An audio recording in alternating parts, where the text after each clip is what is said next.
Hello everyone. आज का हमारा टॉपिक है सिग्निफिकेंस ऑफ मियोसिस। आज हम मियोसिस एंड माइटोसिस दोनों के सिग्निफिकेंस देखने वाले हैं। इससे पहले हम लोगों ने मियोसिस और माइटोसिस जो सेल डिवीज़न हुआ था यानी कोशिका का जो विभाजन हुआ उसको अच्छे से पढ़ रखा 2 वीडियो में। अगर आपको वो दोनों वीडियो देखनी है तो मैंने डिस्क्रिप्शन में लिंक दे दी, आप जाकर के उस वीडियो को देख सकते हैं। अगर आप सेल डिवीज़न पढ़ लेंगे अच्छे से ना तो उसकी सिग्निफिकेंस आपको समझने में बहुत कम टाइम लगेगा, ठीक है, क्योंकि पूरी प्रोसेस जो होती है वही उसके सिग्निफिकेंस को वहाँ डिफाइन कर रहा है। लेकिन यहाँ मैंने क्लियरली आपको समझा दिया है, तो पहले आप प्लीज़ उस वीडियो को देख लीजिए। अगर आपको पता है उसके बारे में, सेल डिवीज़न के बारे में, तो आपको वीडियो देखने की कोई ज़रूरत नहीं है, ठीक है। आप सिग्निफिकेंस देखिए। तो चलिए स्टार्ट करते हैं। इसका पहला सिग्निफिकेंस क्या है, तो फॉर्मेशन ऑफ गैमीट। जो मियोसिस की प्रोसेस होती है यानी कि जो मियोसिस सेल डिवीज़न होता है जिसको हिंदी में कहते हैं अर्धसूत्री विभाजन, इसके द्वारा किसका फॉर्मेशन होता है, गैमीट का फॉर्मेशन होता है। अब बात आती है गैमीट क्या होते हैं। तो गैमीट जो होते हैं ये एक तरह की कोशिका होती है, ठीक है। ये मेल कोशिका भी होती है और फीमेल कोशिका भी। देखो मैं हमेशा सिंबल बनाती हूँ मेल फीमेल के लिए। आप भी अगर बायो के स्टूडेंट हैं तो आपको आई थिंक सिंबल पता होगा, नहीं पता तो मैं बता देती हूँ। जो फीमेल का सिंबल होता है कुछ ऐसा सर्कुलर स्ट्रक्चर होता है, नीचे ऐसे बना होता है, ठीक है, प्लस का साइन होता है। और जो मेल का स्ट्रक्चर होता है कुछ ऐसे होता है, ऊपर एरो का ऐसा स्ट्रक्चर बना होता है, ये मेल का साइन होता है, ठीक। तो मैं बार बार यही साइन यूज़ करने वाली हूँ, ध्यान दीजिएगा। क्या होता है, गैमीट का फॉर्मेशन होता है, ठीक है। अब गैमीट का फॉर्मेशन हुआ तो क्या, तो ये जो गैमीट का फॉर्मेशन होता है ये कोशिका होती है जिसमें नंबर ऑफ क्रोमोसोम क्या होते हैं, मुख्य कोशिका के आधे। यानी कि जिस कोशिका का मियोसिस होता है उसमें नंबर ऑफ क्रोमोसोम 2n में होते हैं, यानी कि पेयर में होते हैं कोशिका, ठीक है।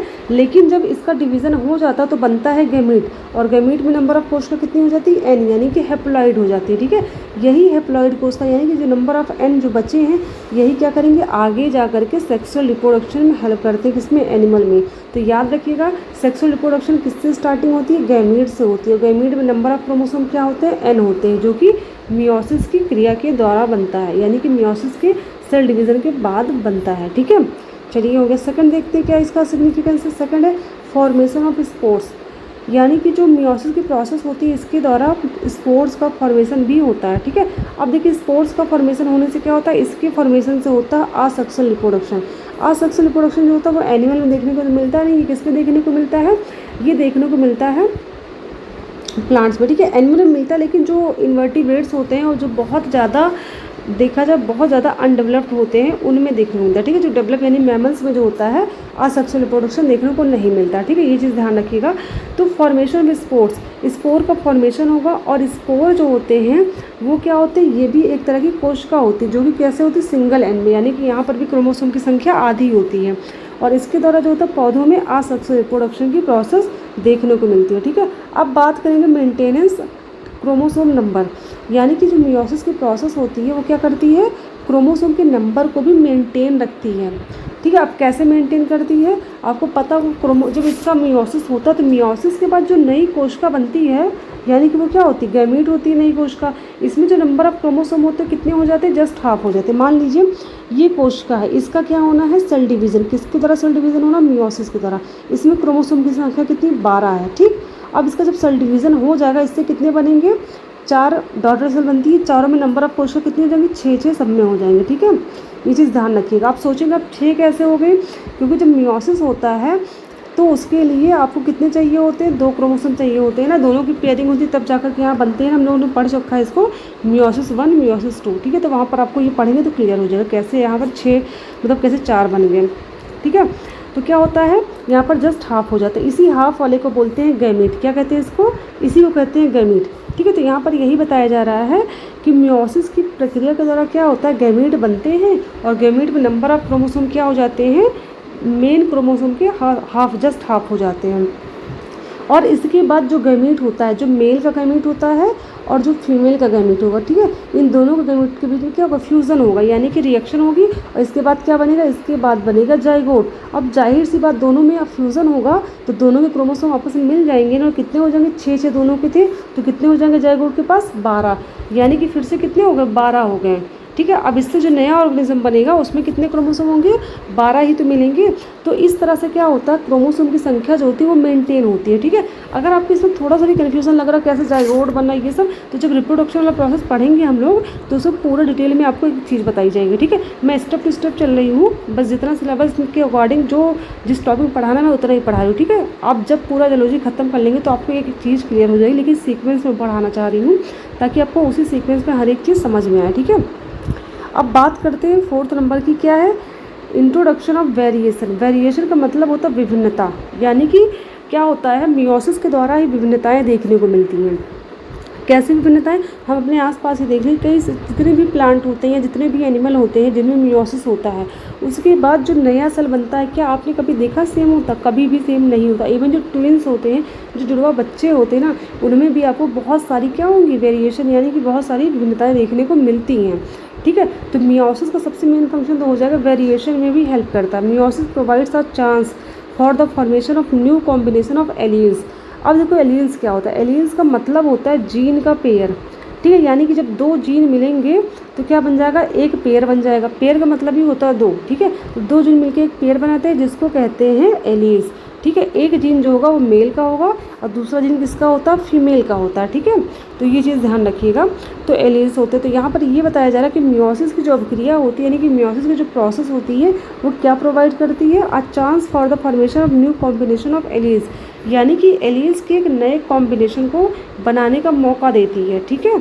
एंड क्रोमोसोम्स, यानी क्रोमोसोम से एक नया क्या बन सके, एक नया ऑर्गेनिज्म बन सके, ये मियोसिस की प्रक्रिया के द्वारा ही पॉसिबल होता है। This brings about variations which cause evolution. Evolution का मतलब होता है विकास, ठीक है। मियोसिस की अभिक्रिया के द्वारा क्या होता है, बहुत सारी भिन्नताएं देखने को मिलती हैं और इसी वजह से क्या होता है, किसी भी प्रजाति में विकास देखने को मिलता है। विकास एग्जाम्पल आ गया हम लोग को।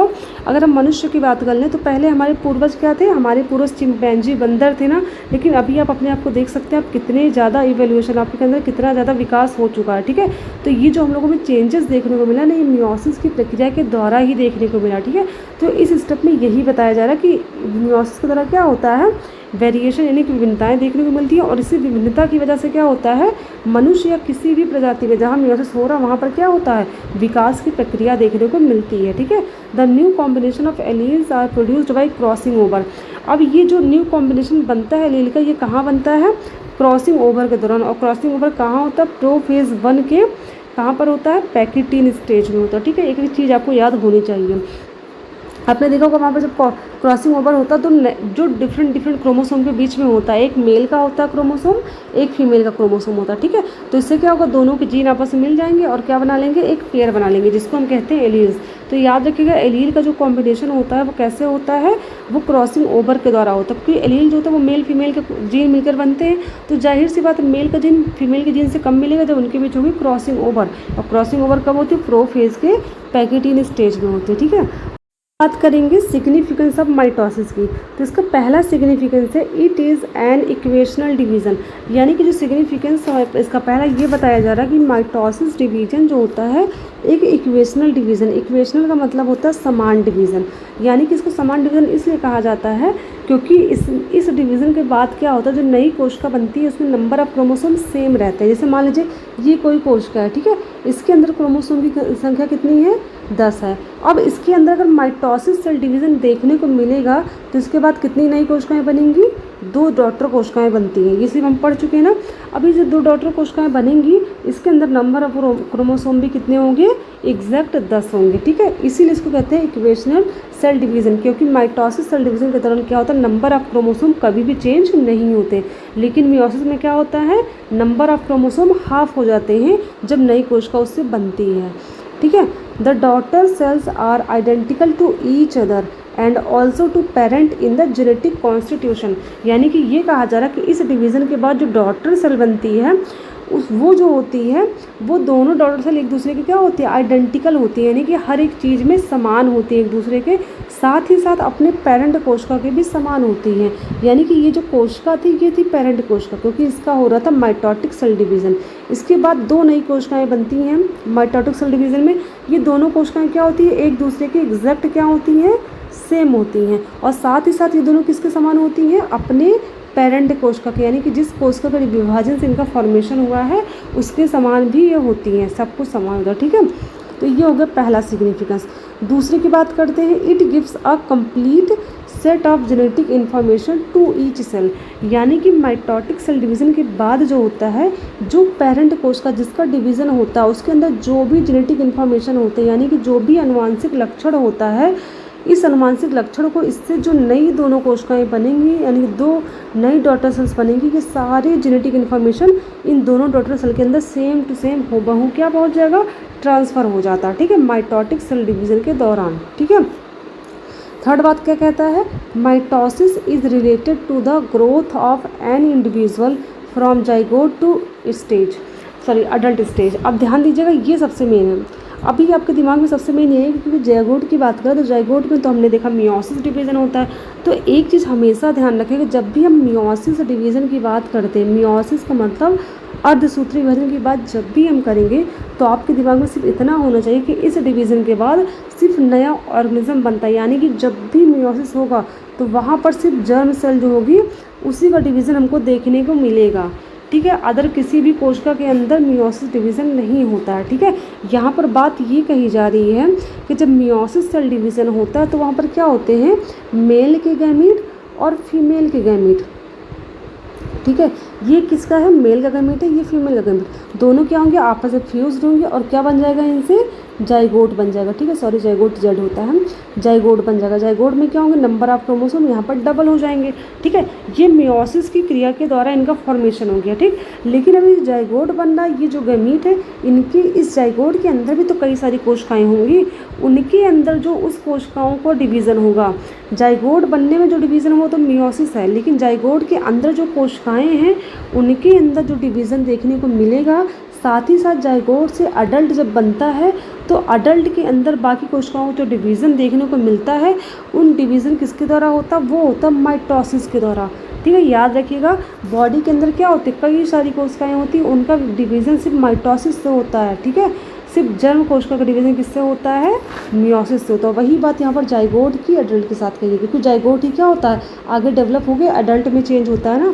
तो याद रखिएगा, जितनी भी ग्रोथ वाली प्रोसेस होती है जाइगोट में या फिर अडल्ट में, वो ग्रोथ जो होता है वो माइटोसिस सेल डिवीज़न के द्वारा ही होता है, ठीक है। अब होता है, it helps in repairing of cells, यानी कि जो माइटोसिस सेल डिवीज़न होता है इसका मेन काम होता है रिपेयर करना, यानी कोई चीज़ अगर ख़राब हो जाती है उसको क्या करना, रिपेयर कर देना, ठीक है। तो कोशिका में अगर कोई भी डैमेज कोशिका है तो उसको सही करने का काम करती है माइटोसिस सेल डिवीज़न।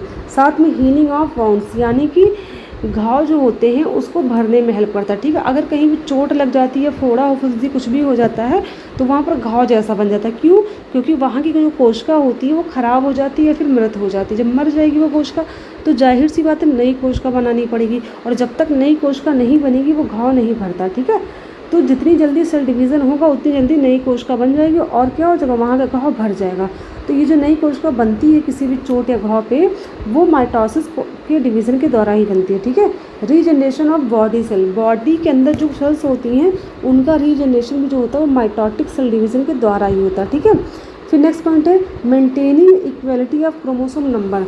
इसी प्रोसेस के द्वारा जो नंबर ऑफ क्रोमोसोम होते हैं, यानी क्रोमोसोम की जो संख्या होती है वो मेंटेन रहती है। जितने संख्या में स्टार्टिंग में रहते हैं एंड तक उतने ही रहते हैं, यानी कि कोशिका विभाजन स्टार्ट होने के पहले जो नंबर ऑफ क्रोमोसोम रहता है, कोशिका विभाजन होने के बाद भी नंबर ऑफ क्रोमोसोम एग्जैक्ट देखने को मिलता है, ठीक है, इस डिवीज़न में।